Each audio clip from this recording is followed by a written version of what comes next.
Θέλεις να γράφεις άρθρα που πουλάνε, αλλά δεν ξέρεις τι να γράψεις? Δώσε στο ChatGPT αυτό το prompt και ξεκίνα από σήμερα. Πάμε.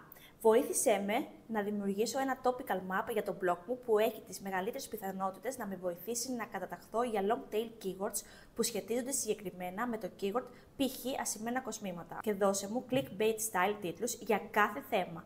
Παρέθεσε μία λίστα με 10 τίτλους και δώσε προτεραιότητα σε θέματα με transactional intent. Και εφόσον μου έχει δώσει μία λίστα με 10 τίτλους, διαλέγω αυτό που θέλω, δίνω ένα δεύτερο prompt για να ολοκληρώσουμε το άρθρο.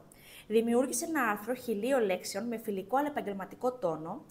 Τίτλος διαλέγεις από τα παραπάνω. Το άρθρο να περιλαμβάνει H2 και H3 επικεφαλίδες, πρακτικές πληροφορίες και παραδείγματα. Εστίασε σε long tail keywords με transactional intent και τώρα πραγματικά μου έχει δώσει ένα έτοιμο άρθρο που αξίζει να ανεβάσω στην ιστοσελίδα μου με υψηλές πιθανότητες να αγοράσει κάποιος από τα προϊόντα μου. Ακολούθησέ με για περισσότερα prompts που φέρνουν κλικ και πωλήσεις.